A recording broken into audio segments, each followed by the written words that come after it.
কোন গোপনে মন ভেসেছে ধারাবাহিকে দেখেছিলাম আমরা হেসেলের হিরোইন কম্পিটিশানে তৃষা শ্যামলী দুজন ফাইনাল রাউন্ডে উঠেছে। সাথে আছে ওদের পার্টনার, অর্থাৎ অরুণাভ আছে তৃষার সাথে, শ্যামলীর সাথে আছে অনিকেত। বিচারক মণ্ডলীরা সিদ্ধান্ত নিয়েছেন দুজনকেই কাপল ডান্স করতে হবে, সাথে একটা রান্নার ডিশ বানাতে হবে। ওরা বলে দেবে কি করতে হবে। ভয় পেয়ে গেছে অরুণাভ আর তৃষা, শেষে না হেরে যায়। যাদের টাকা দিয়েছিল ডিরেক্টর, ওরা ভাবছে এটা কি হচ্ছে, কেন এরকম করছে। ওরা তো টাকা খেয়েছে, জেতাতে হবে তৃষা অরুণাভকে, না হলে তো চরম বিপদ। এদিকে শ্যামলী অনিকেত তো ভয় পাচ্ছে, কি করে পারবে রান্না করতে। অনিকেত রান্না করতে কি পারবে, শ্যামলী ভরসা দিচ্ছে আমি তো আছি, কোনো চিন্তা নেই। প্রথম শুরু করলো অরুণাভ আর তৃষা। সুন্দর করে ওরা নাচ করছে, সাথে সাথে রান্নাও। নাচের প্রশংসায় সকলে পঞ্চমুখ। দর্শক আসনে অনেকে আছে, তারাও হাততালি দিচ্ছে। তারপরে শ্যামলী অনিকেতের পালা। ওরাও নাচ করলো, সাথে সাথে একটা রান্নার প্রিপারেশনও করলো। নাচ নিয়ে কারোর কোনো বক্তব্য নেই, দুজনেই খুব সুন্দর নাচ করেছে। রান্নাটা চাখার পালা। বিচারক মণ্ডলীরা রান্না খেয়ে দেখছেন কেমন রান্না হয়েছে, সেটা এবার বোঝার পালা। সেই অনুযায়ী উইনার ঘোষণা করা হবে। প্রথম অরুণাভ আর তৃষার রান্না খেয়েছেন। রান্না খেয়ে ওরা বলছে যে এই রান্নাতে একটু নুনটা বেশি হয়েছে। ভয় পেয়ে গেছে ওরা, কি হবে। ডিরেক্টরও চিন্তায়, দুবার করে নুন দিয়েছে অরুণাভ। তৃষা বলছে কেন তুমি এই ভুলটা করলে। তখন বলল দেখো আমি অত খেয়াল করিনি, নাচ করতে করতে ভুল হয়ে গেছে। এবার শ্যামলী অনিকেত কী রান্না করেছে সেটা বিচারক মণ্ডলী খেয়ে দেখেছেন, দুর্দান্ত হয়েছে। তাহলে জিতে গেল শ্যামলী আর অনিকেত। এদিকে ফোন এসছে অরুণাভ চলে গেছে একটা সাইডে, সেখানে গিয়ে কাউকে একটা ফোন করছে। সেই সময় শ্যামলীও কাছাকাছি এসছে, শুনতে পাচ্ছে অরুণাভ যেন কাউকে বলছে তুমি আমার সাথে ব্ল্যাকমেল করছো, তুমিও তো চেয়েছিলে যাতে মন্ত্রীর মেয়ের বিয়েটা পণ্ড হোক। শ্যামলী ভাবছে মন্ত্রীর মেয়ের বিয়ের কথা বলছে না, কার সাথে কথা বলছে, কী ব্যাপার বুঝতে পারছে না। অরুণাভ বলল আমাকে ব্ল্যাকমেল করা একবারের চেষ্টাও করবে না, তুমিও তো চেয়েছিলে, তাই আমাকে এখন ফোন করে ডিস্টার্ব করবে না, এই বলে দিলাম। শ্যামলী চট করে লুকিয়ে পড়েছে, অরুণাভ বেরিয়ে গেল এদিক ওদিক তাকাতে তাকাতে। হঠাৎ করে অনিকেত সামনে এসছে, এসে বলছে কী ব্যাপার তুমি এখানে। বলছে অরুদাদা বলছিল কার সাথে একটা কথা, মনে হলো মন্ত্রীর মেয়ের বিয়ের কথা বলছে, নিশ্চয়ই কোনো একটা ঘোট পাকিয়েছিল। আচ্ছা মামুনি যে বলেছিল একজন মহিলা মাংসেতে বিষ মিশিয়েছে, সেটা আবার বৌদিদি নয় তো।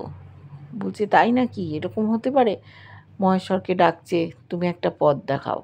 এবার কি করবে বুঝতে পারছে না, কি করে জানতে পারবে, কিছু তো একটা উপায় বার করতে হবে।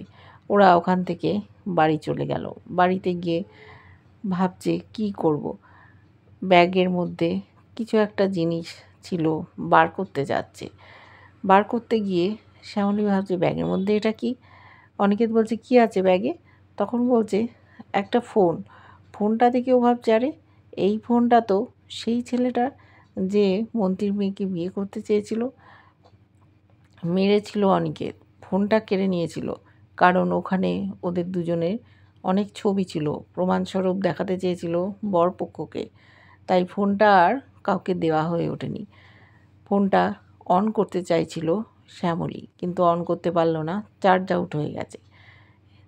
অনিকেত বলল একটু চার্জে দিই, তারপরে আমরা দেখব যে ছেলেটার কোনো তথ্য প্রমাণ পাওয়া যায় কি না, আর অরুদাদা কার সাথে কথা বলছিল সেটাও আমরা জেনে নেব। এবারে ও আর শ্যামলী দুজনে প্ল্যান করলো, যেখানে মন্ত্রীর মেয়ে ভর্তি আছে সেখানে ওদেরকে যেতে হবে। আছে সরলার বিনতি, ওদেরকেও সাথী করলো, যেন ওদের অসুখ করেছে এইভাবে ওরা যাবে সেই হাসপাতালে, সেখানে গিয়ে খোঁজ খবর করবে। সেখানে পুলিশ পাহারা আছে। ওদেরকে দেখে পুলিশরা তটস্থ, কেন এখানে এসছে? বলছে আমাদের একজন পেশেন্ট আছে, আমাদের খুব তাড়া, ডাক্তারবাবুকে ডেকে দিন, এমার্জেন্সি কেস। ওরা ডাকাডাকি করছে, সিকিউরিটি গার্ড ওখান থেকে যাচ্ছিল না, জোর করে ওখান থেকে পাঠিয়েছে। যেই পাঠিয়েছে সাথে সাথে শ্যামলী ঢুকে গেছে মন্ত্রীর মেয়ের কেবিনে। ওকে দেখেই তো অবাক যে আপনি এখানে, কি ব্যাপার? আমি পুলিশ ডাকছি, আমি এক্ষুনি ফোন করছি। বলছে না, তুমি ফোন করো না, দেখো আমরা তোমার কোনো ক্ষতি করিনি।